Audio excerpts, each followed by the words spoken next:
শুভ্রপুরীকে নিয়ে খাটে শুয়ে পড়ে বলল, কিছু হবে? কি হবে? হওয়ার তো অনেক কিছু আছে, কিন্তু সময় যে নেই, বাসা যেতে হবে। আর একটু থাকি না? শুভ্র একটু মুচকি হেসে বলে, তুমি পরে আছো মেয়ে পড়ি, কখন যে কি তোমার মাথায় আসে সেটা তুমি নিজে বুঝতে পারো না। বুঝে নাও। আমি এরকমই বলে ওকে শক্ত করে জড়িয়ে ধরে বুকে কিস করলাম। এই প্রথম ভালোবেসে কিস করলে পড়ি, আমি কিন্তু বলে রাখবো এখন থেকে ঠিক কতগুলো কিস করলে তুমি আমাকে আমাদের বিয়ের পর থেকে। শোনো, তোমায় কে নিষেধ করেছে গুনতে? বলেই গালে চটাস করে একটা কিস করলাম। এভাবে এত আদর করতে নেই, নিজের কন্ট্রোল রাখা যে দাঁড়িয়ে পড়বে আমার। শেষে স্বামী থেকে বিধ্বস্ত প্রেমিক হয়ে যাব, তখন কিন্তু নিজেই ভয় পেয়ে যাবে। এবার শুভ্র উঠে একটা বক্স নিয়ে এসে আমার হাতে দিল। গিফট পেপারে মোড়ানো বক্সটি ছিল। এটা কি? সারপ্রাইজ, খুলে দেখো। আমি বক্সটি খুলে দেখলাম একটা লকেট সহকারে মোটা পেটা চেন। লকেটে এসপি বড় করে লেখা, এক জোড়া বালা এবং এক জোড়া চূড়, দুইটা নাকফুল, একটা স্বর্ণের আর একটা 7 পাথরের ডায়মন্ড নাকফুল। শুভ্র, আমি তো নাকফুল পরতে পারবো না, আমার নাক ছিদ্র করা নেই। সেটা পরে দেখা যাবে। পছন্দ হয়েছে তোমার? আমি এগুলো সম্পর্কে তেমন বুঝি না, যা মনে হলো সেটাই নিয়ে এসেছি। আমি মিস্টেকটা হাসি দিয়ে বললাম, ঝাক্কাস, দারুণ, ঠিক আমার শুভ্র বরের মতো দেখতে। ওকে চলো, উঠে পড়ো, বাসে যেতে হবে, রাত 9টা বেজে যাচ্ছে প্রায়। যাক। ছেলে মানুষে করো না পড়ি, এখন সাবধানে থাকতে হবে, বাসার কেউ যেন টেরও না পায়, যখন তখন জয় ধরবে না, বলছো? বলেই উঠে আগের ড্রেস পরে হোটেল থেকে বের হলাম। আমি গাড়িতে উঠে শুভ্রকে জড়িয়ে ধরে আছি, আরও ড্রাইভ করছে। গাড়ি এক জায়গায় দাঁড় করিয়ে শুভ্র বলল, দেখো আমাদের বিয়ের খাওয়া দাওয়া চলছে। আমি দেখলাম একটু দূরে বান্ডেলে অনেক গরিব মানুষদের খাওয়ানো হচ্ছে। আমি তো জাস্ট অবাক, এই ছেলেটা বেশ খরচে, মনটাও বিশাল। একটা ছেলে আসলো, শুভ্রকে টাকা দিয়ে বলল, বাসায় যাচ্ছি, তোমরা এদিকটা দেখো। বলেই গাড়ি স্টার্ট করলো। 10 টাকা দিয়ে বাসায় এলাম। শুভ্র যেগুলো উপহার দিয়েছে ওগুলো সবগুলোই গাড়িতে রাখছি, কারণ কেউ দেখে ফেললে সমস্যা হবে। রুমে এসে ফ্রেশ হতেই অনিতা আন্টি, ওহ সরি, আমার শাশুড়ি মা আমাকে এসে বলল, কেমন পরীক্ষা হলো পরি? জি ভালো হয়েছে। আজ থেকে নিচে আমাদের সাথে খেও, কেমন? দিদুন যদি বকা দেয়? দেখ, একটু মানিয়ে চল মা। বলেই চলে গেলেন। বেশ তো ছিলাম, আবার বিমলার প্যাচাল শুনতে নিচে যাইতে হবে। নিচে গিয়ে ডাইনিং টেবিলে বসে পড়েছি সবার আগে। এটা মার বুদ্ধি, সেটাই কাজে লাগাচ্ছি। দিদুন এসে বলল, এই তুমি এখানে? কি করব দিদুন, কবে থেকে আপনার চাঁদখানা মুখখানি দেখিনি, তাই দেখতে এলাম। আহা, দাদুর পছন্দ আছে, বাট এত বয়স হয়ে গেছে তবুও চেহারার জৌলস কম নাই আপনার। পাম দিলাম আর কি। আমার কথা শুনে বিমলা দিদুন মনে হয় একটু আকাশে উড়ল খুশিতে, তারপর বসে পড়ল, আর কিছু বলল না। যাক, বুদ্ধিটা কাজে লেগে গেছে। ইস, আগে যদি জানতাম তাহলে বুড়িটাকে কবেই পটে নিতাম। সবাই খেতে এসে আমাকে দেখে তো অবাক, খুশিও হয়েছে। অর্পিতা আমার পাশে বসতেই নিতাই দাদু বলল, ডার্লিং, তুই আমার বাম পাশে বস, তোদের দুজনের পাশে বসলে নিজেকে যুবক যুবক লাগে। দাদুর কথা শুনে দিদুন খেপে গিয়ে বলল, ওই যে শুরু হলো। কেন, তোমার হিংসা হয়? হিংসুটে মহিলা কোথাকার। বলেই হাসতে লাগলো। কৌশিক দা এসে বলল,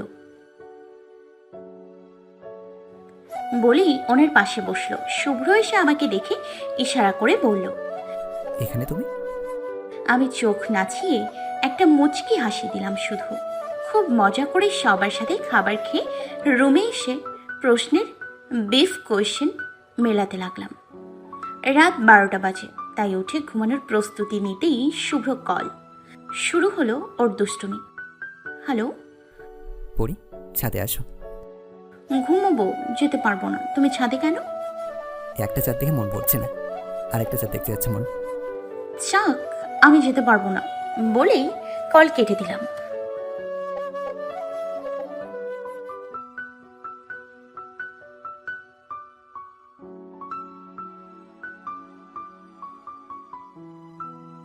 এটাতে কি মজা পাও? ছাড়তে পারো না?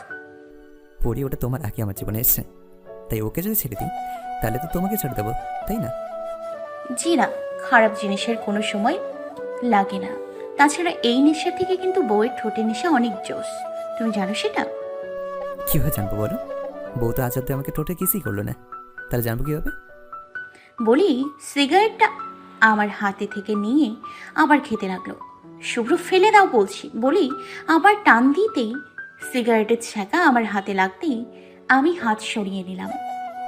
লাগলো তো ছ্যাঁকা, আবার যদি মেয়েদের সাথে কথা বলো না তাহলে আমি নিচে ছ্যাঁকা দেবো, আর এর থেকে গভীর হয়ে দেবো, বুঝতে পেরেছো? বলেই পরীকে কাছে টেনে নিল। শুভ্রর কাছে আসতেই পুরো শরীরে কাঁপুনি দিয়ে উঠল আমার। বুকে তখন কেমন জানি ধক ধক করছিল। ও আমার বুকে মাথা রেখে বলল, পরি, ভয় পাচ্ছ তুমি আমাকে? না তো। তাহলে এভাবে কেন কাঁপছো? আর তো ধারকান কেন? জানি না।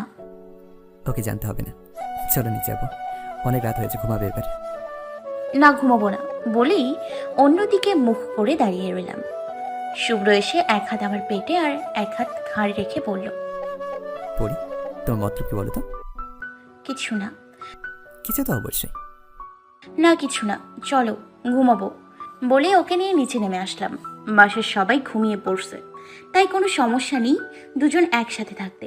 আমি আমার রুমে এসে ফ্রেশ হয়ে লাইট অফ করে কেবল ঘুমোতে যাব, অমনি দরজা ভেদ করে শুভ্র আমার রুমে এসে ঢুকলো। আমি তো অবাক। দরজা ছিটকিনি দিয়ে খাটে এসে শুয়ে পড়ল। শুভ্র, কি হচ্ছে? পাগলামো কেন করছো? কখনো দেখেছো ফুলসজ্জা রাতে বউকে রেখে বর অন্য রুমে ঘুমিয়েছে? তাই বউকে আদর করতে এলাম। আদর? কেন আদর বোঝো না? আসো, বুঝিয়ে দিচ্ছি আমি।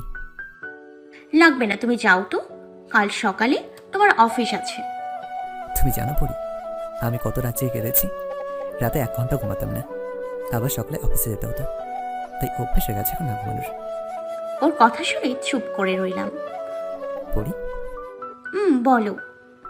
আজ তুমি বাকি রাতটা জেগে থাকবে, আর আমি শান্তিতে ঘুমাবো। এটাই তোমার শাস্তি, আমাকে প্রতি রাতে জেগে রাখার জন্য। আমার চিন্তা নেই, সকালে সবাই জেগে ওঠার আগে আমাকে ডাক দিয়ে উঠাবা, এটা তোমার দায়িত্ব রইল। জি হুকুম আমার মিষ্টি বরটা বলেই ওর কপালে কিস করলাম। আমি ওর মাথায় হাত বোলাতেই ও গভীর ঘুমে আচ্ছন্ন হয়ে গেল। বাকি রাতটা জেগে থাকলো। যে আমার জন্য এত কষ্ট করেছে, রাতের পর রাত জেগেছে, তার জন্য এটা কোনো কষ্টই না। ফজরের আজানের একটু পরে ওকে ডাকলাম। ও বাধ্য ছেলের মতো উঠে গিয়ে ওর রুমে আবার শুয়ে পড়ল। আমি অ্যালার্ম দিয়ে ওর গায়ে কাপড় দিয়ে লাইট অফ করে দিয়ে ওর কপালে একটা কিস করে দরজা হালকা লাগিয়ে দিয়ে চলে আসলাম। আজকের পর থেকে ওর পছন্দ অপছন্দ সব খেয়াল রাখার চেষ্টা করি। মৃদুলের সাথে সম্পূর্ণ কথা বলা অফ করে দেই। এর মধ্যে কয়েকবার কলও দিয়েছিল, কিন্তু রিসিভ করিনি।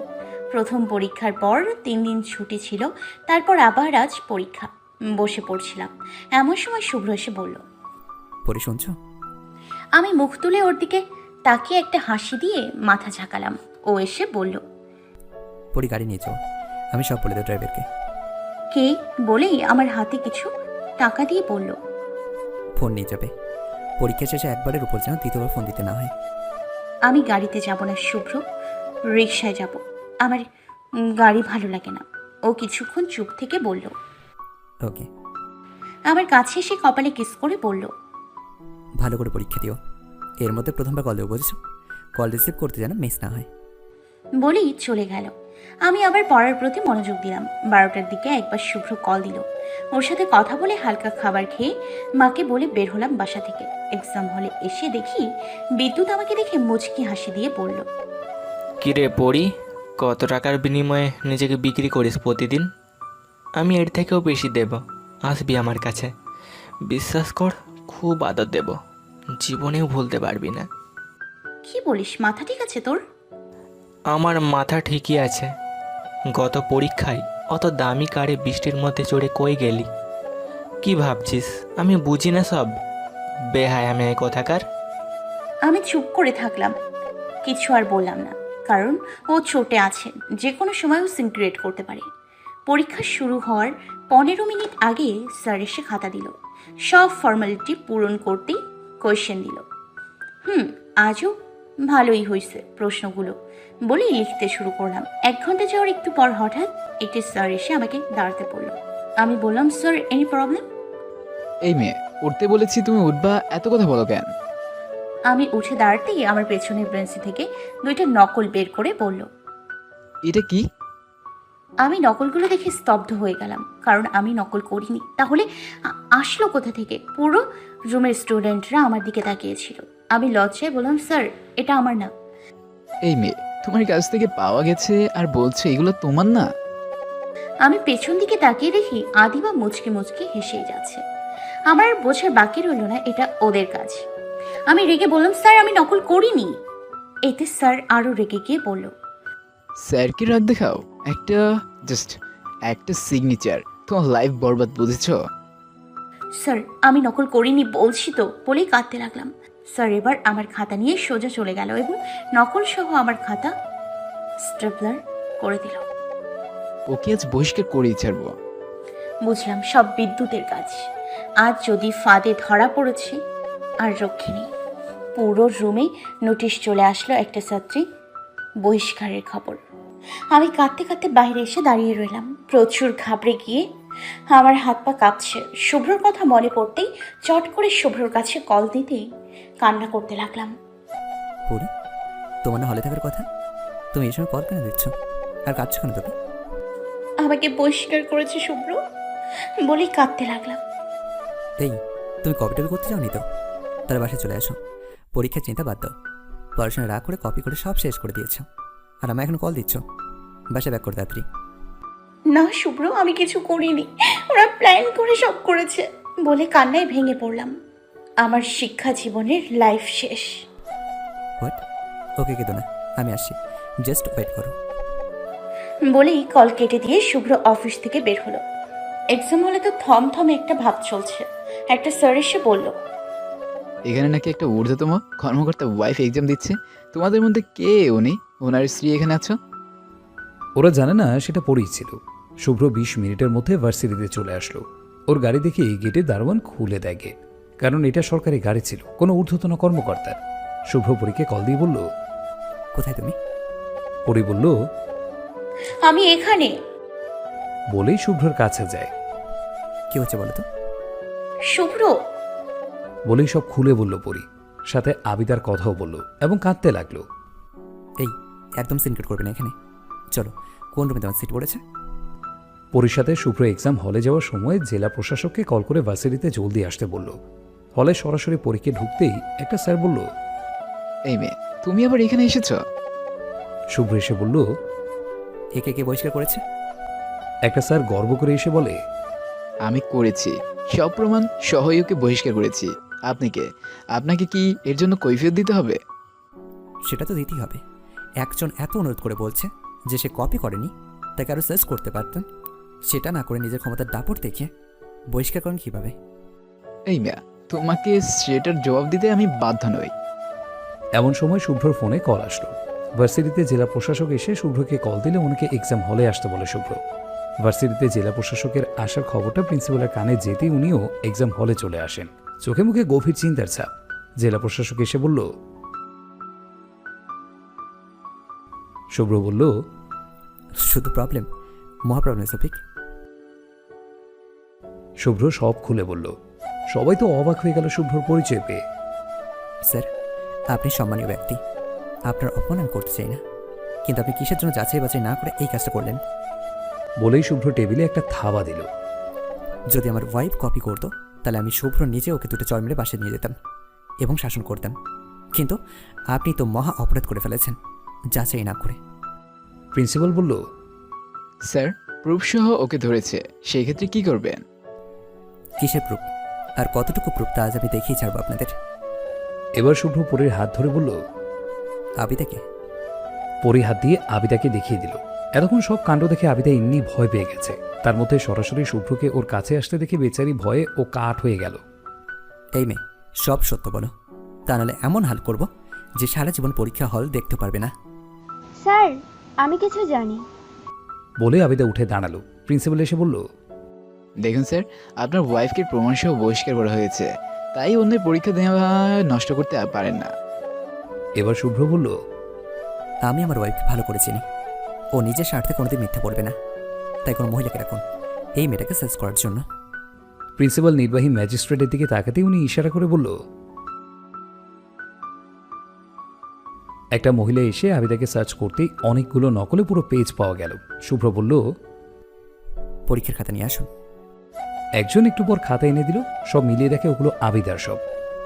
এবার কি বলবেন আপনারা? আবিদা কান্নায় ভেঙে পড়ে বিদ্যুৎ সহ ওই স্যারের নাম বলে যাদের সহযোগিতায় ও কাজগুলো করেছে। স্যার আমায় ক্ষমা করে দেন, আমার লাইফ শেষ হয়ে যাবে। Shut up. বলে শুভ্র জোরে একটা ধমক দেয় আবিদাকে। আপনি একজন মেয়ে হয়ে আরেকটা মেয়েকে বরবাদ করে প্ল্যান করেছেন। তখন একবার আপনার মনে হলো না মেয়েটির কি হতে পারে? তাও আপনি তার বেস্ট ফ্রেন্ড ছিলেন। স্যার সব বিদ্যুতের প্ল্যান। বলে আবিদা কেঁদে উঠল। শুভ্র কথাগুলো শুনে এতটা রেগে যায় যে হল ভর্তি ছাত্রছাত্রী, শিক্ষক, ম্যাজিস্ট্রেট সহ সকলের সামনে পরীকে কষিয়ে 2টা চড় মেরে বলে, এই তোমার বন্ধু, এদের সাথে রাস্তার মতো হইহুল্লোড় করো, রেস্টুরেন্টে যাও। এতটা রুচি তোমার কম যে এদের মতো অমানুষদের সাথে তুমি বন্ধুত্ব করো? শুভ্রর এই কাজ থেকে সবাই ভয় পেয়ে যায়। যে তার নিজের স্ত্রীকে ছাড় দেয় না, সে তাদের এবার কিভাবে ছাড় দেবে?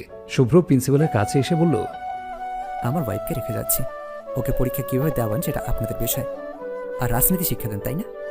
আপনাদের ভার্সিটির বিরুদ্ধে যদি আমি এমন অ্যাকশন নিতে না পারি তখন দেখেন। স্যার প্লিজ রেগে যাবেন না, একটা না হয় ভুল হয়ে গেছে, তাই বলে এইভাবে আমাদের পেটে লাথি দিতে পারেন না। জব নিয়ে টানাটানি পড়ে যাবে। আমি নিজেই সব ব্যবস্থা করেছি আপনার ওয়াইফের পরীক্ষার জন্য, তবুও অ্যাকশন নেন না প্লিজ। শুভ্র কোনো কথা না শুনেই চলে গেল। পুরো ক্লাস দিয়ে একটা সিডোর বয়ে গেল যেন। পরীকে প্রিন্সিপাল বলল, দেখ মা, আমি তোমার বাবার মতো, তোমার হাজব্যান্ডকে যদি একটু বোঝাতে, তাছাড়া আমাদের অনেক ক্ষতি হয়ে যাবে। স্যার টেনশন করেন না, সমস্যা হবে না, কারণ আমি শুভ্রকে চিনি, ও অন্তত কারোর ক্ষতি করবে না। শুভ্র একটি রেস্টুরেন্টে বসে কফি খাচ্ছে, আর সামনে নিতু আর ওর একটা বান্ধবী বসা। নিতু শুভ্রকে ডেকেছে। হ্যাঁ নিতু, বলো কি বলবে? আমার ভীষণ তারা আছে। বলবো মানে, তোমাকে এখানেই রাখবো। কেন? আমাদের বিয়ের দিন কবে ঠিক করেছো? পূজার পরে? হোয়াট? কিসের বিয়ে? আমি তোমাকে কোন দুঃখে বিয়ে করতে যাব? আমাকে কি পাগল কুত্রা কামড়িয়েছে যে আমি তোমাকে বিয়ে করতে যাব? মানে তুমি কি বলছো? আমাদের আশীর্বাদ হয়ে গেছে আর তুমি মজা করছো? দেশে আইন আছে, এর ফলাফল ভালো হবে না কিন্তু। আর তোমাকে যে আমি সব জেনে শুনে বিয়ে করতে চাচ্ছি, এটাই তোমার সৌভাগ্য শুভ্র। আমি তো সেটাই বলতে যাচ্ছি, যে সব জেনে শুনে আমি যে তোমাকে এতদিন টাইম দিয়েছি সেটা তোমার সৌভাগ্য নিতু। তুমি এই পতিতাবৃত্তিখোর রাস্তার মেয়ের জন্য আমাকে প্রত্যাখ্যান করবে? শুভ্র ওর ফোন বের করে নিতুকে দূর থেকে একটা ভিডিও দেখালো। দেখো নিতু, চিনতে পারো কি না? এটা তুমি না? নিতু ভিডিও দেখে আকাশ থেকে পড়ল। এটাও কিভাবে পেলো? আমি কীভাবে পেয়েছি সেটা বলছো তো মনে মনে? তাহলে শোনো, উপল আমার বেস্ট ফ্রেন্ড, যার সাথে তুমি এরকম খুব কাম করেছো। পতিতা নয়, পতিতা তুমি। তোমার জন্য উপল সুসাইড করেছে। যেদিন তুমি আমার বাসায় প্রপোজ দাও, সেদিন তোমায় দেখে আমি চিনতে পেরেছিলাম। আমি এক ঢিলে 2 পাখি মারতে চেয়েছিলাম, সেটা কাজও হয়েছে। আর তুমি হয়তো জানো না, পরি মাই লিগাল ওয়াইফ। এটা বাসার সবাই, এমনকি পরি ভার্সিটির স্যারদেরও আজ জানা হয়ে গেছে। তাই নিজের ভালো চাও তো কেটে পড়ো।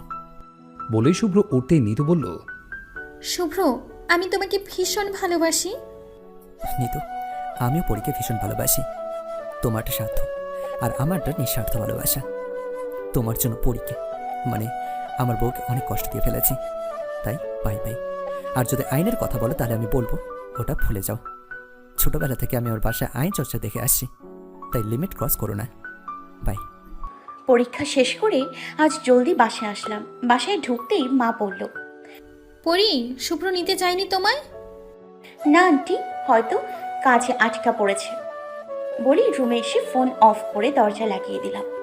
আমাকে তাই বলে এত মানুষের সামনে চড় মারবে? আমার কি সম্মান নেই? আসার সময় কত মানুষের কত কথা শুনতে হলো। শুভ্র পরীকে কল দিচ্ছে বারবার, কিন্তু ফোন অফ। প্রচুর রেগে গেল শুভ্র। শেষে বাসায় কল দিয়ে ওর মাকে বলল, পরি বাসায় ফিরেছে কিনা? হ্যাঁ, অনেকক্ষণ আগেই তো ফিরেছে। আর তুই এখন গেছিস ওকে নিতে? আগে মনে ছিল না? কাজ ছিল মা, বাসার কথা বলছি। বলেই কল কেটে দিয়ে বাসায় চলে আসে। খাবার টেবিলে পরীকে না দেখতে পেয়ে অনিতা পরীর রুমে গিয়ে দেখলো ওর রুম লক করা। পরি, দরজা খোল। আমি মার ডাক শুনে বিছানা থেকে উঠে দরজা খুলে দিয়ে বললাম, আন্টি আমার শরীর খারাপ লাগছে, কিছু খাবো না, আপনারা খেয়ে নিন, আমি একটু ঘুমাবো। অনিতা খাটে বসে ঝিমুচ্ছে। সকাল হয়ে গেছে ততক্ষণে। অনিল ঘুম থেকে উঠে অনিতাকে ওই অবস্থা দেখে একটা আস্তে ধাক্কা দিয়ে বলল, ঘুমালেই পারতে, এরকম করে কেন ঝুমাচ্ছ? সব শেষ। কি শেষ? তোমার বচ্চার ছেলে সব শেষ করে দিছে। কি করেছে বলবে তো? না, কিছু নয় বলে অনিতা শুভ্রের রুমে এসে দেখে শুভ্র ঘুমাচ্ছে। অনিতা ওর কপালে হাত দিয়ে দেখে জ্বর ছেড়ে গেছে। তাই অনিতা চলে এলো। পরীর রুমে দরজা লাগানো। পরীকে আমার মুখ দেখাবো কিভাবে? এভাবে আরও একটা মাস কেটে গেল। সেই দিনের পর থেকে শুভ্রকে আর পরের কাছে যেতেই দেয় না। আর পলা তো আছে। নিদ্রার ছোট বোনের বিয়ে বাসা সহকারে ইনভাইট করে গেছে।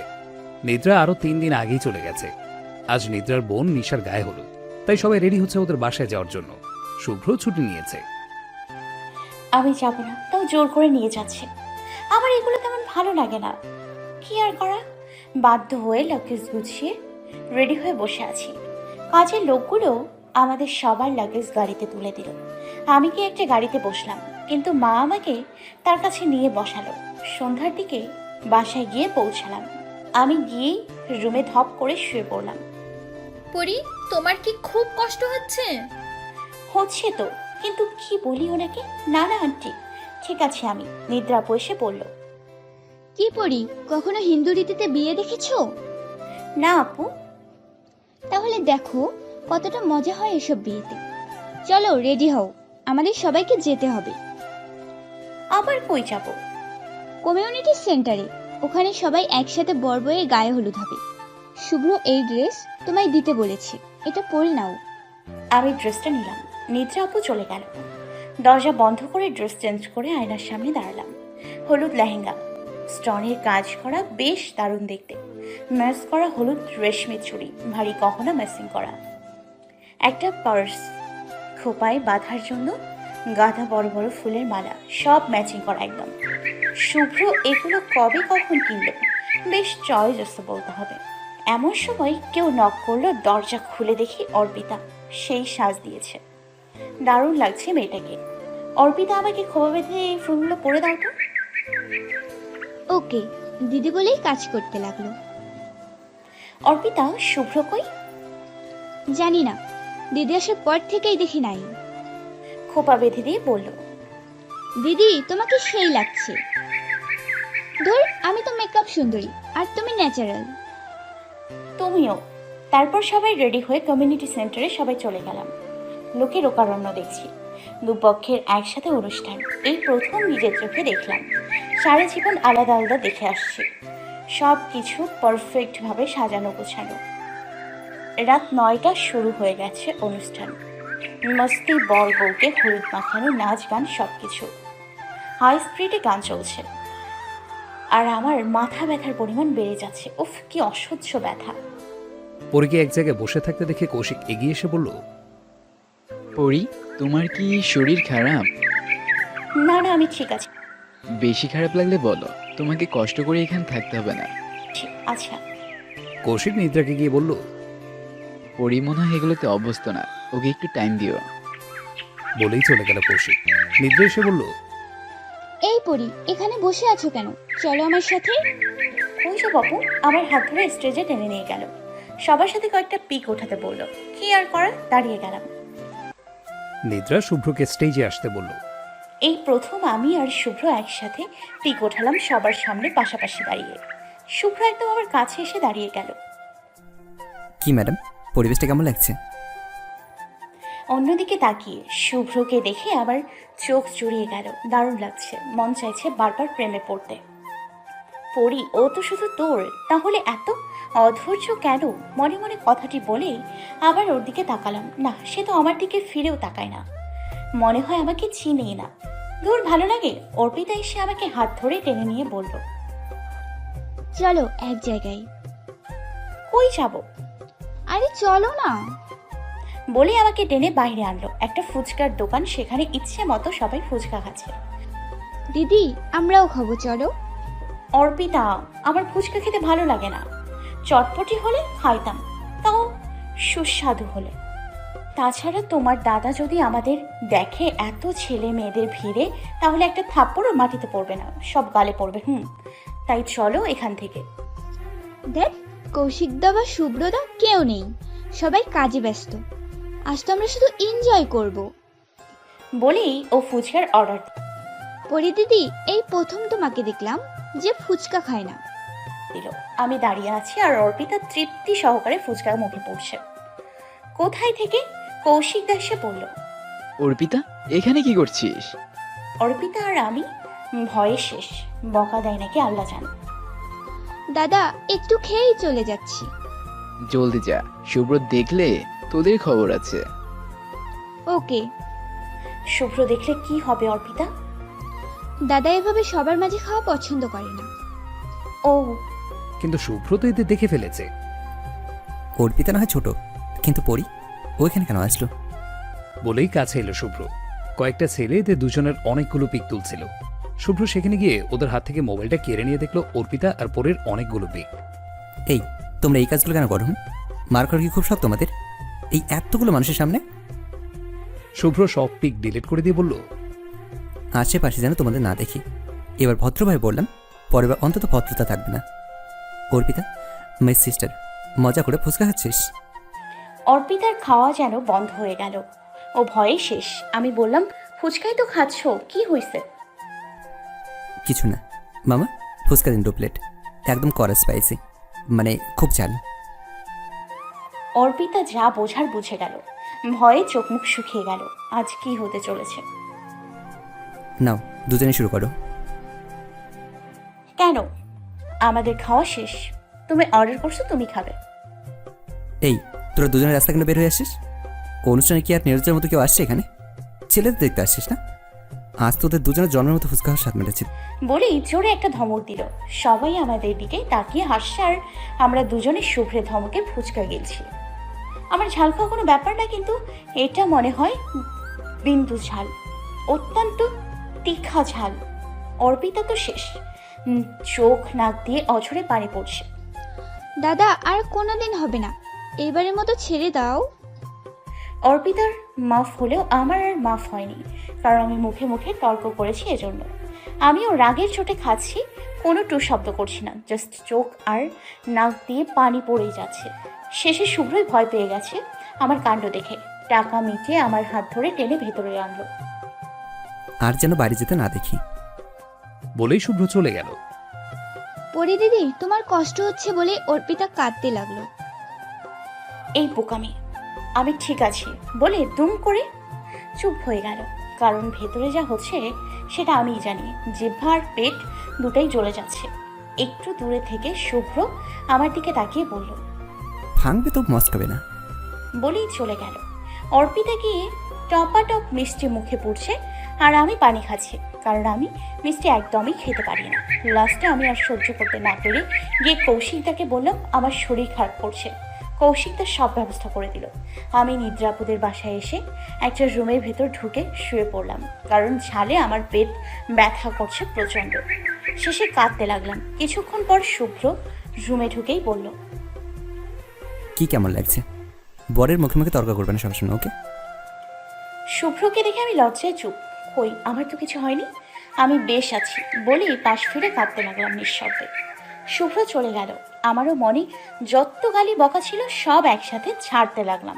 বজ্জাত হনুমান, আমরা গাছের ঢেকি, পচা আলু, কুমড়া বলে নানান গালি। আমার পিছে পিছে আসছে হনুমানটা। শুভ্র এসে দরজা লাগিয়ে দিয়ে বলল, পড়ি, আমাকে গাড়ি দিচ্ছ? আবার আমি চুপ। ভাবছিলাম চলে গেছে বলে একটু জোরেই কথাগুলো বলছিলাম। যা সব শুনে ফেলেছে। খুব কষ্ট হচ্ছে পড়ি? এবার আমার সহ্যের বাহিরে। আমি ফুপিয়ে কাঁদতে লাগলাম। শুভ্র এসে বলল, পড়ি, তোমার জিভ বের করতো। আমি কান্না করতে করতে বললাম, কেন আরো ঝাল লাগাতে এসছো? বলেই জিভ বের করলাম। ঝাল লাগাতে না শোনা, ঝাল খেতে আসছে। বলেই পরি জিভ মুখে নিয়ে একটা চোষক মারল শুভ্র। পরির চোখের বাণী শুভ্রের গাল দিয়ে বেয়ে বেয়ে পড়ছে। স্বামী স্ত্রীর ভালোবাসা মধুর এবং পবিত্র, তাই সব মেয়েরা ভালোবাসাগুলো স্বামীর জন্যই তুলে রাখুন। সে ভালোবাসে না বলে আমি চুপ করে কেন থাকবো? জোর করে তাকে আমিই ভালোবাসা দেব, এমনি সব ঠিক হয়ে যাবে।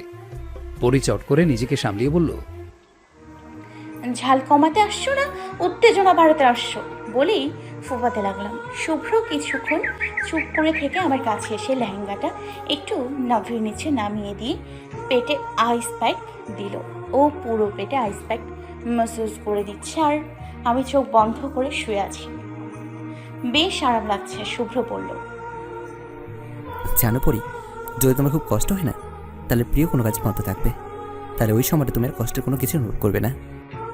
শুভ্র পরীর দিকে তাকিয়ে দেখে ও ঘুমিয়ে পড়েছে। শুভ্র পরীর পেটে প্রায় 1.5 ঘন্টা আইস প্যাকটি মেসেজ করে দিল আরও গভীর ঘুমে মগ্ন। শুভ্র পরীর ঠোঁটে একটা কিস করতেই বুঝলো প্রচুর ঝাল খাওয়া হয়ে গেছে পরীর, কারণ শুভ্র ঠোঁটেও ঝাল অনুভব করছিল। শুভ্র পরীকে জড়িয়ে শুয়ে পড়ল। সকাল 8টার দিকে আমার ঘুম ভাঙল। দেখি আমি শুভ্রকে জড়িয়ে ধরে ঘুমিয়েছিলাম এতক্ষণ। খুব ভালো লাগছিল। এরকম সকালটা যদি থেমেই থাকতো খুব ভালো হতো। আমি ওকে আরো শক্ত করে জড়িয়ে ধরে শুয়ে রইলাম। যেহেতু বাসায় কেউ নেই তাই নো প্রবলেম। আরও ঘন্টাখানেক পর শুভ্রের ঘুম ভাঙল। গুড মর্নিং বউ। আমি ওর বুকের মধ্যে গিয়ে বললাম, এই তুমি এই ভাষাটা ছাড়বে? না, আমার ভালো লাগে। কিন্তু আমার বিশ্রী লাগে। ওকে আর বলবো না। এমন সময় বাবার কল আসলো। শুভ্র, তুই কই? কিছু দরকার আছে বাবা? পরি নিদ্রাদের বাসায় আছে। যেখানেই থাক আসার সময় বাসায় গিয়ে নিয়ে আসিস পরীকে। ওকে বাবা। কল কেটে দিয়ে শুভ্র বলল, আমি তোমার কলেজের কাছেই আছি। বলেই আমার কপালে একটা কিস করে। চল রেডি হই, জলদি যেতে বলেছে। না, আমি যাব না বলেই ওকে জড়িয়ে ধরলাম। পরি জেদ করো না, সবসময় ফিলিংস দেখাতে নেই। আর তুমি সেদিন জ্বরের ঘুরে ফ্লিংস দেখাইছো, তার বেলায় তার বেলায় কিছু না বলেই আমাকে কোলে নিয়ে ওয়াশরুমের ভেতরে নিয়ে গিয়ে শাওয়ারের নিচে দাঁড় করিয়ে দিল। 15 মিনিট সময় দিচ্ছি, কুইক। আমি রাগে কয়েকটা গালি দিলাম শুভ্রকে। পরি, গালিতে কোনো লাভ নেই, জলদি করো। আমি ওর করা সব কটা কাজ কমপ্লিট করে বের হলাম। পরি, সময় মূল্য দিতে হয়। 8 মিনিট লেট তুমি। আমি আর কিছু না বলে গাল ফুলিয়ে ওর সামনে এসে দাঁড়ালাম। ও বলল, দাঁড়িয়ে কোনো লাভ নেই, ওখানে ড্রেস আছে, জলদি পরে নাও। বলেই ওয়াশরুমে চলে গেল শুভ্র। এনে নিয়ে আমি কি করবো আল্লাহ ভালো জানে। বলি ড্রেসের প্যাকেটটি খুলে দেখলাম ব্ল্যাক কালারের একটা লেহেঙ্গা প্লাস একটা শাড়ি। বিয়েতে কখনো ব্ল্যাক কালারের জিনিস পরে? ড্রেসগুলো হাতে নিয়ে দাঁড়িয়ে আছি, কারণ কোনটা পরবো চুজ করতে পারছি না। শুভ্র বের হয়ে বলল, এখনো রেডি হওনি পরি? ড্রেসগুলো দু হাতে দেখিয়ে বললাম কোনটা পরবো। তোমার যেটা ইচ্ছে। না, তোমার ইচ্ছা, বলো জলদি। ওকে, কাল যেহেতু লেহেঙ্গা পরেছ তাই আর শাড়ি পরো। আমি শাড়ি পরতে পারি না তো। ওকে, আমি দেখছি, বাদ বাকি সব পরে নাও, আমি আসছি। বলেই চলে গেল। আমি শাড়ি আর ব্লাউজ পরে দাঁড়িয়ে আছি। শুভ্র এসে আমার দিকে তাকিয়ে বলল, এভাবে কেউ থাকে? মাথা তো এমনি গরম হয়ে যাবে। যাক, আমি কি গরম করতে নিষেধ করেছি? শুভ্র শব্দ করে হেসে বলল, তুমি যে কি চাও সেটা আমি ভালো করে বুঝে পড়ি, টেনশন নিও না। এই সময়গুলো একদিন আমাদের হাতে ধরা পড়বে, তখন দেখবো কত তোমাকে সহ্য করতে পারো। বলেই শাড়ি পরাতে লাগলো। শুভ্র, তুমি শাড়ি পরাতে পারো? বউ অকর্মার টেকে হলে বরকে সব কাজই শিখতে হয়। যাও, বাকি কাজগুলো জলদি কমপ্লিট করো। ওকে বলেই আয়নার সামনে তাকাতে আমি অবাক। শুভ্র দারুণ শাড়ি পরিয়ে দিয়েছে।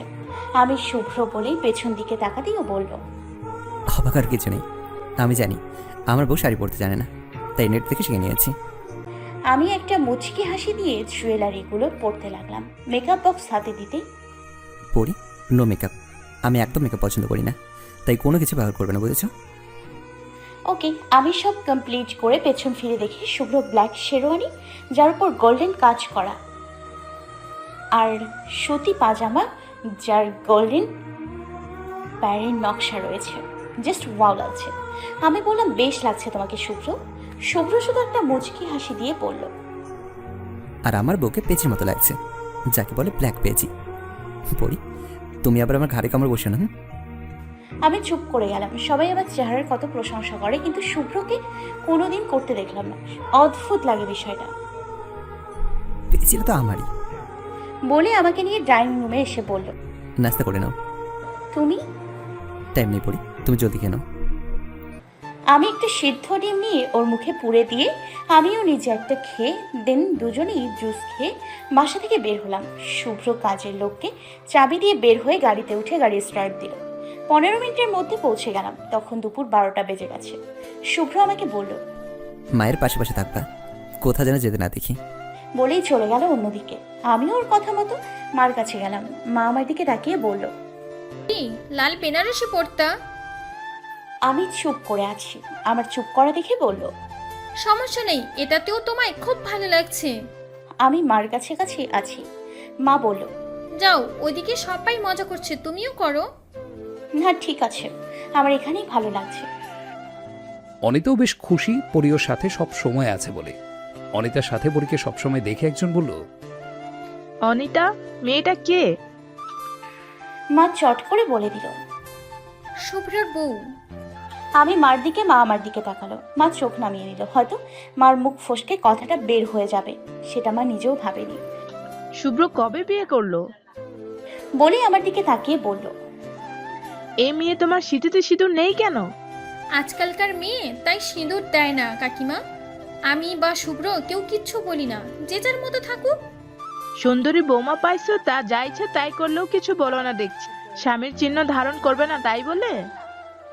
বলেই উনি চলে গেলেন। আমি সেদিকে পাত্তা না দিয়ে দিদুনের কাছে গিয়ে বসে বললাম, কি গো বিমলা সুন্দরী, তোমার কর্তা কই? এই ছুরি মুখে লাগাম দে। কি বলছিস? এখানেও কি আমার মান সম্মান খাবি? মান সম্মান কি আর খাওয়ার জিনিস গো? তাহলে তো তোমার সুন্দর জুতাটাই খেয়ে ফেলতাম গো। এই বয়সে এত সুন্দর না জানি ইয়াং বয়সে কত সুন্দর ছিল বলেই মুচকে হাসি দিলাম। এবার দিদুন কিছুটা স্বাভাবিক হয়ে বলল, আমি আগে অনেক সুন্দর ছিলাম, ঠিক তোর মতন। আমার মতো কি বলো? আমার থেকেও সুন্দর। অনেক গল্প করলাম আজ দিদুনের সাথে, মনে হচ্ছে সব স্বাভাবিক হয়ে যাচ্ছে।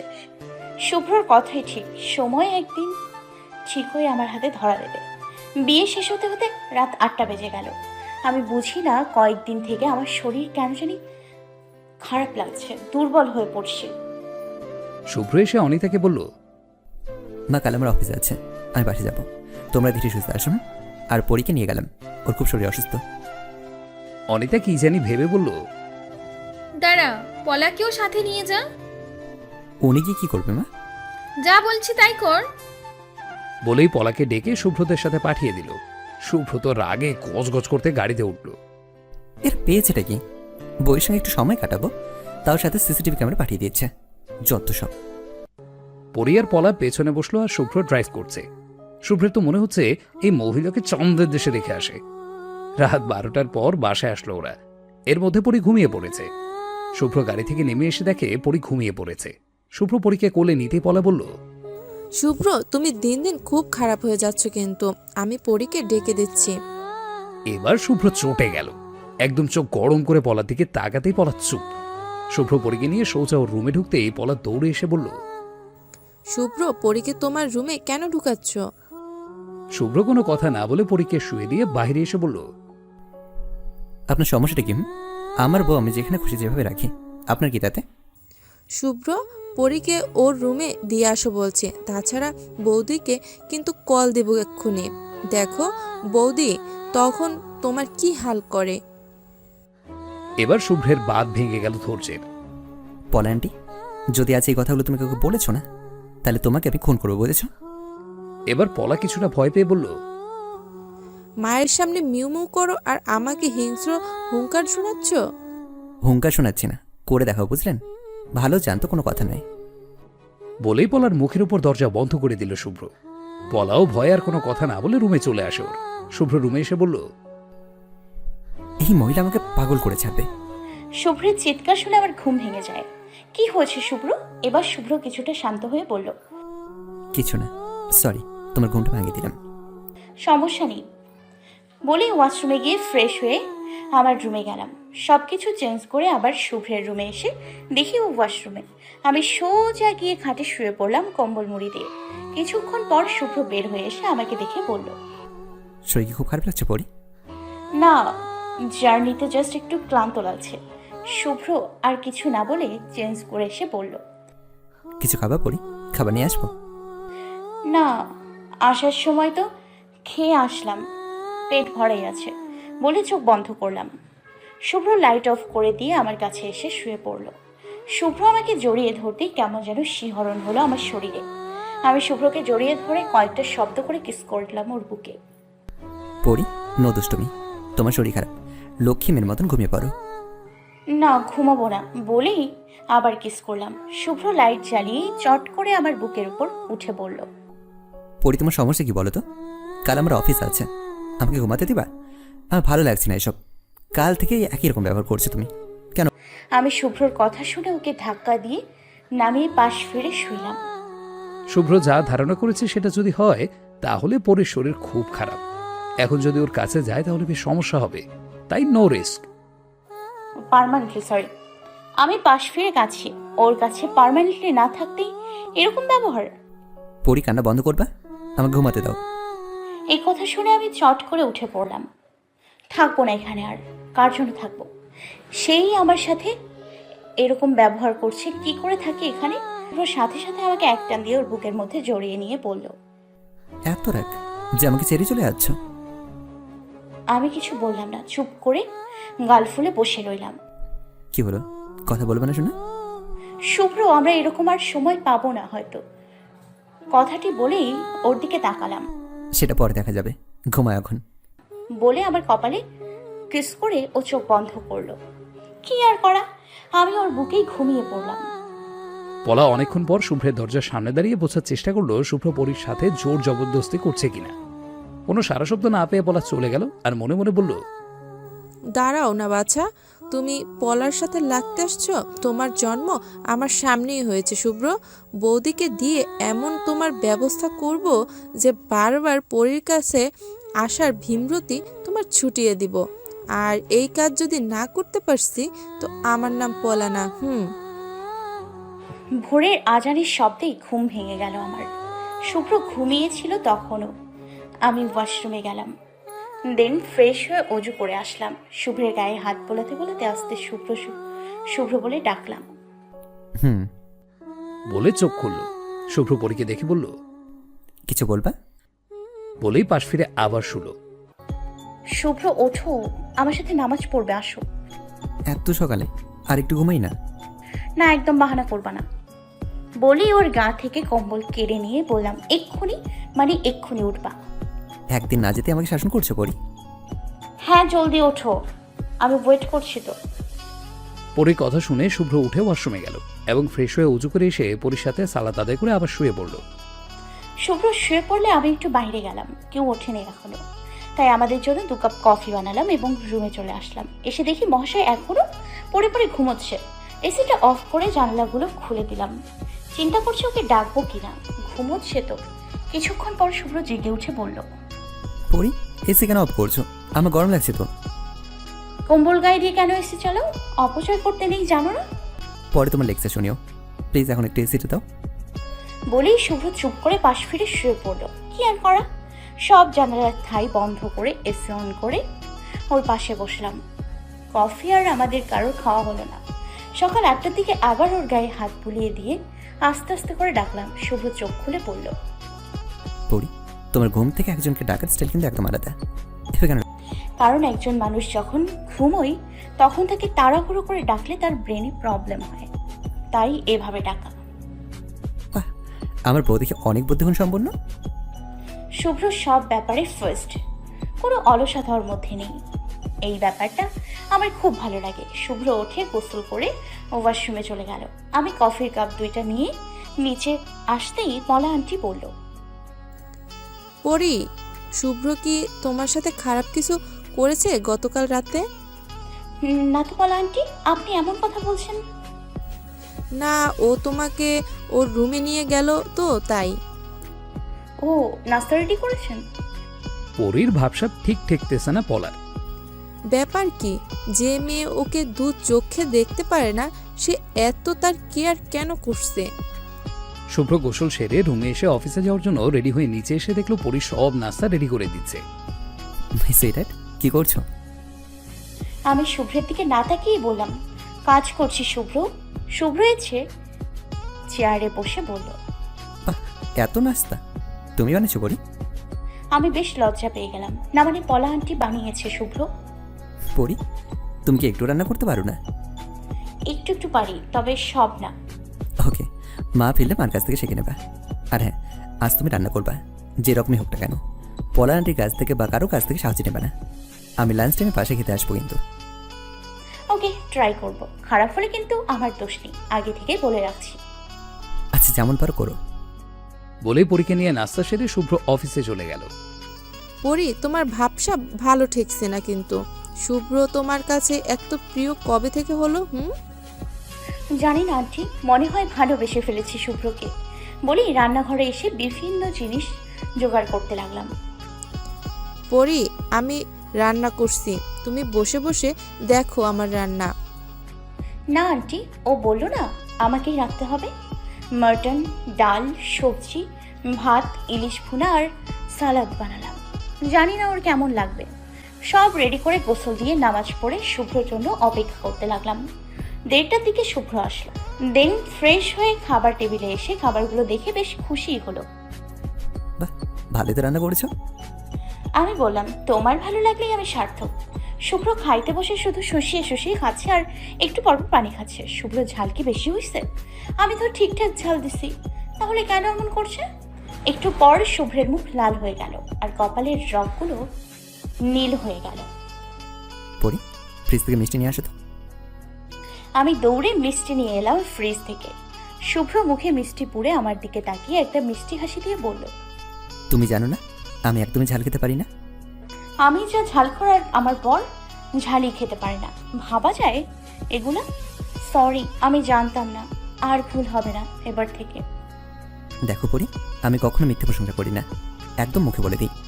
নেক্সট বার কখনো ভুল করবে না। আমি কি পছন্দ করি বা না করি সেটা তোমাকে খেয়াল রাখতে হবে, যেমনটা আমি রাখি। মাঝে মাঝে মিস্টেক হলে সমস্যা নেই, কিন্তু সব সময় নো মিস্টেক, বলেছো?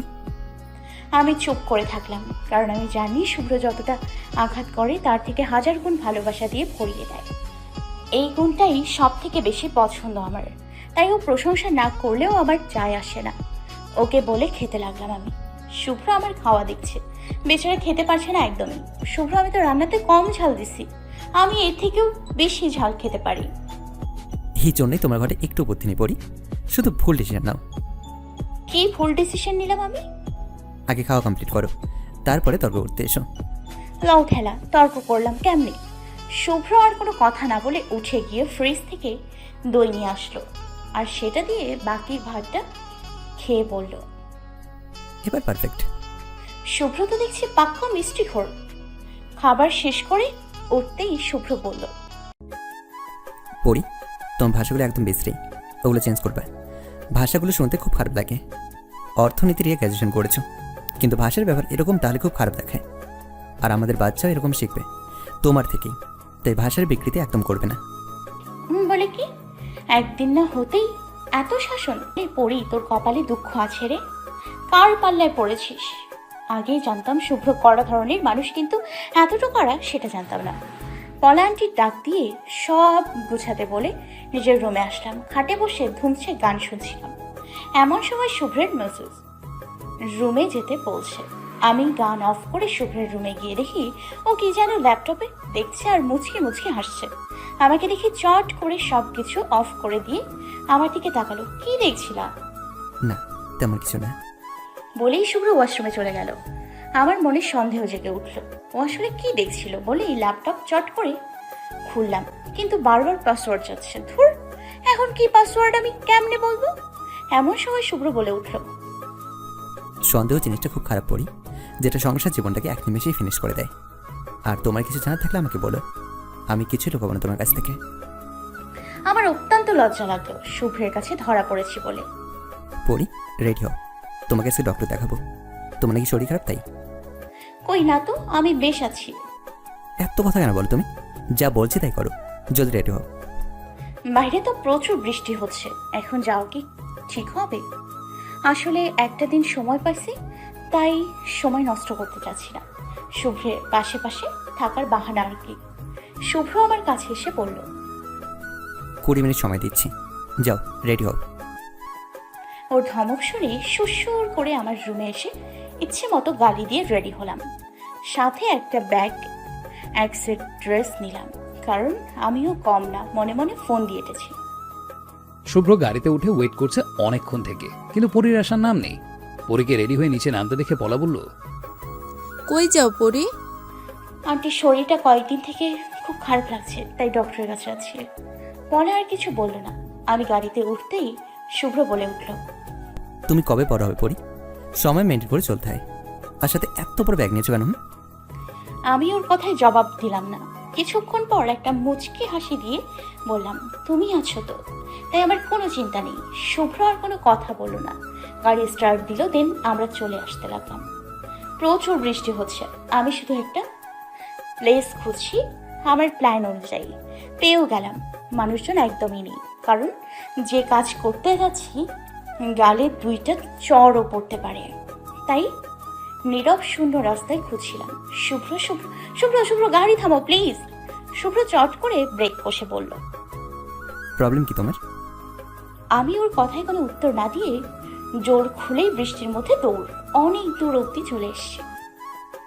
শুভ্র পরীর কাণ্ড দেখে হতবাক হয়ে গেল। পরী কি শুরু করে দিল? ডক্টরের কাছে না যাওয়ার বাহানা। জোরে একটা চিৎকার দিয়ে বললাম, ইয়াহু, আমি সাকসেস। 2টা হাত মেলে দিয়ে দৌড়তে লাগলাম। আমার বৃষ্টিতে ভিজতে খুব খুব ভালো লাগে। শুভ্র গাড়িতে বসে কাণ্ডগুলো দেখছে, চোখ বড় বড় করে। তাতে আমার কিচ্ছু যায় আসে না। আমি তো আজ ভিজবই। আমাকে ডক্টরের কাছে নিয়ে যাওয়া। হ্যাঁ, জবাব বের করছি। প্রচন্ড বৃষ্টি আমাকে পাগল করে দিচ্ছে।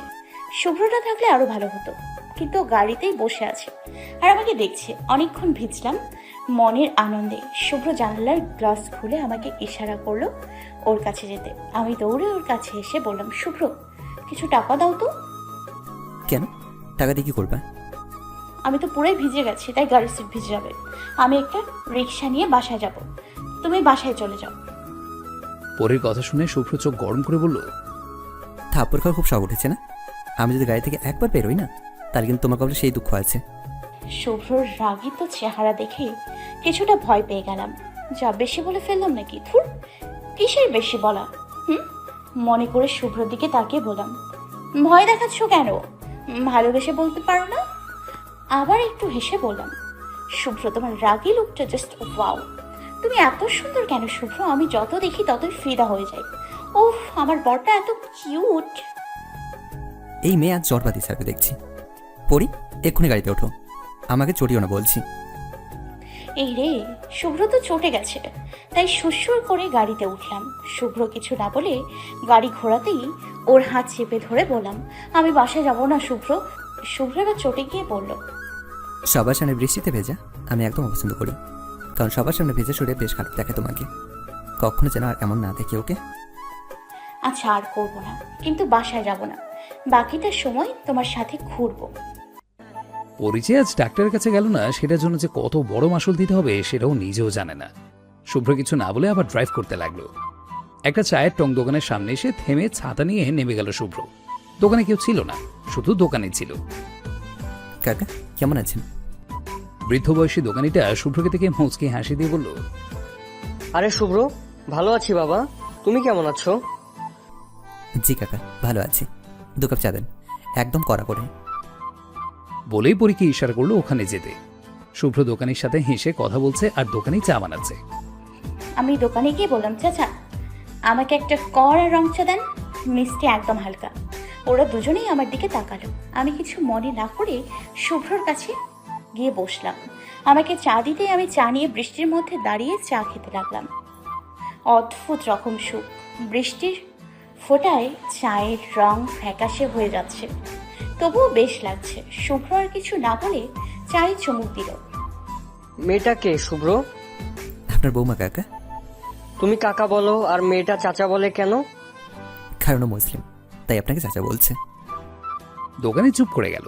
তার মাথায় হয়তো কিছু ঢুকছে না।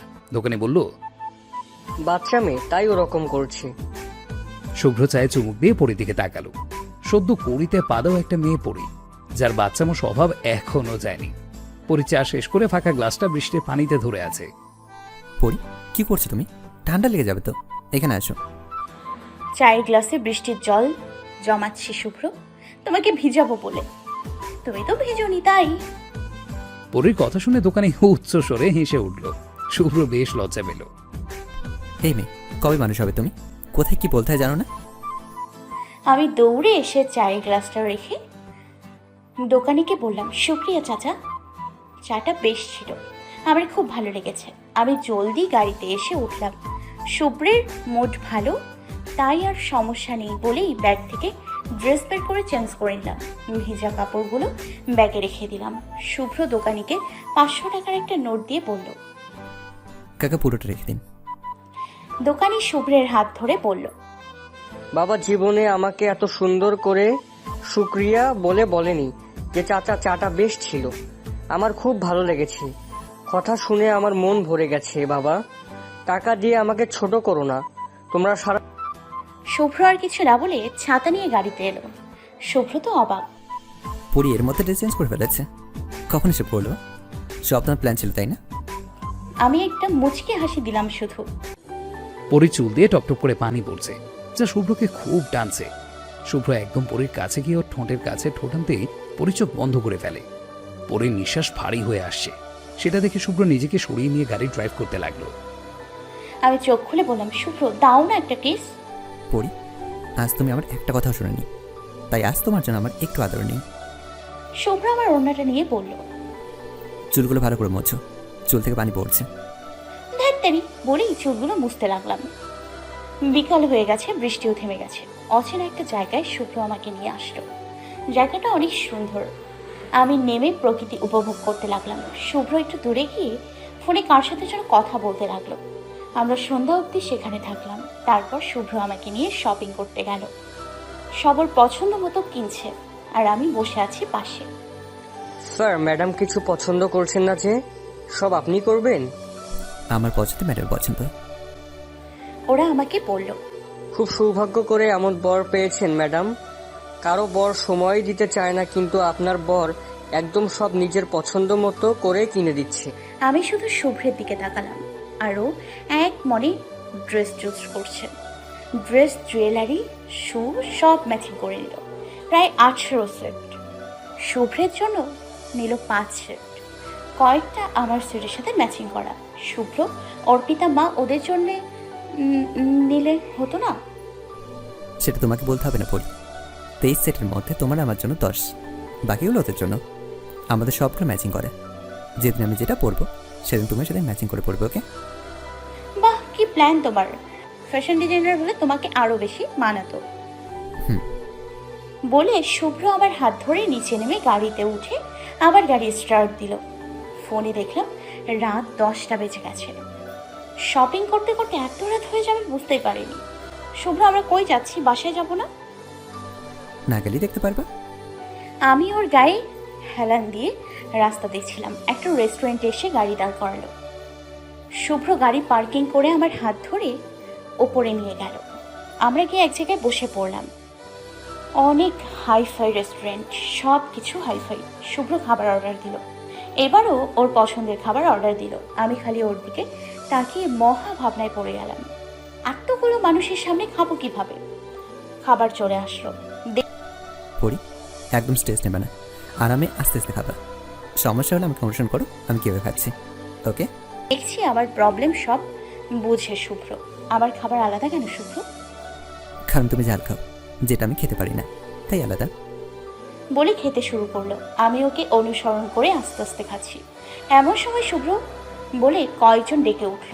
শুভ্র দেখলো ওর কয়েকটা ভার্সিটির ফ্রেন্ড সাথে আকিকও আছে। এরা কই থেকে আসলো? দোস্ত, কেমন আছিস?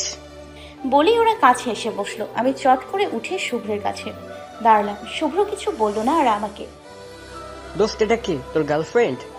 বলেই ওরা সবাই হেসে উঠল। শুধু আকিক চুপ করে আছে। শুভ্র উঠে ওর জায়গায় আমাকে বসিয়ে দিয়ে আমার জায়গায় ও বসে কিছু বলতে যাবে, এমন সময় একটা ফ্রেন্ড বলে ওঠে, যে শুভ্র কোনো মেয়েকে পাত্তা দিত না, আজ তার এই পরিণতি। বলেই হেসে উঠল ওরা। হাই মিস, আপনার নামটা জানতে পারি? ওর নাম পরি। কিরে আকিক, তুই ওকে চিনিস? আকিক আর কিছু বলল না, শুধু তীক্ষ্ণভাবে আমার দিকে তাকিয়ে আছে। এই, তোরা কি খাবি? বলেই ওয়েটারকে ডাকলো শুভ্র। এই ফাঁকে শুভ্র আমার খাবারগুলো পার করে দিল আমার কাছে এবং ওরটা নিল। ওরা আড্ডা দিচ্ছে আর খাচ্ছে, আর আমি এক মনে খাচ্ছি। কিন্তু আকিক একভাবে পরীর দিকেই তাকিয়ে আছে। পরি, খুব সুখে আছো? আকিকের কথা শুনে আমি থমকে গেলাম, কারণ শুভ্র যদি একবার রেগে যায় তাহলে সব শেষ। শুভ্র আমাকে বলল। প্রশ্নের উত্তর দাও পরি। আমি শুভ্রের দিকে তাকাতেই আমাকে আশ্বাস দিল ইশারা করে। আমি আকিকের দিকে তাকিয়ে বললাম, আলহামদুলিল্লাহ, খুব ভালো আছি ভাইয়া। শুভ্র এবার বলল, ও আমার গার্লফ্রেন্ড না, পরি আমার বিবাহিত স্ত্রী। কিরে, মেয়েটা কথা শুনে মনে হলো ও মুসলমান। জাতপাত না দেখেই বিয়ে করেছিস? আমি মাথা নিচু করে বসে আছি। কি আর খাবো? এরা একের পর এক প্রশ্ন আমাকে করেই যাচ্ছে। বৌদি এটা, বৌদি ওটা, নানান প্রশ্ন। যে মেয়ে নিজের জাত ত্যাগ করে তার আবার কিসের সম্মান? কথাটা শুনে আমার চোখে পানি চলে আসলো। টপ করে দুপোটা পানি পড়ে গেল। শুভ্র চোখ গরম করে আকিকের দিকে তাকালো। আরে পরি, আমি তো ফান করলাম তোমার সাথে। বলি আকিক হেসে উঠল। খাওয়া কমপ্লিট করে আমরা বাইরে আসলাম। ওর ফ্রেন্ডগুলো চলে যাওয়ার সময় বলল, দোস্ত, ঝাক্কাস একখানা বউ পেয়েছিস, দেখলেই পরাণ জুড়ে। শুভ্র এবার চটে গেল। আমি ওর হাত ধরলাম। ও আর কিছু বলল না। এই আকিকের জন্য সেদিন আমাকে অনুরোধ করেছিলে যাতে ওর বিরুদ্ধে কোনো অ্যাকশন নেয়নি। দেখেছো ওর ব্যবহার? শয়তানটা এতদিন জেলে থেকে পচে মরতো, তুমি সেদিন না আটকালে। পশ্চাৎ ফাজিল কোথাকার। শুভ্র ছাড়ো এসব বলে ওর হাত ধরে গাড়ির কাছে এসে গাড়িতে উঠলাম। আমরা বাসার উদ্দেশ্যে রওনা দিলাম। রাস্তায় শুভ্র ইচ্ছে মতো ওর ফ্রেন্ডদের মনের সুখে গালি বকা যা ইচ্ছে তাই বলতে লাগলো। আমি তো ভয়ে চুপ। একটা কথা বললেই সব রাগ আমার উপর এসে পড়বে। এমন সময় ধাম করে বিকট একটা শব্দ হলো। সামনে দেখলাম একটা লোক গাড়ির সাথে ধাক্কা লেগে ছিটকে পড়লো। গাড়ি সম্পূর্ণ থেমে গেল।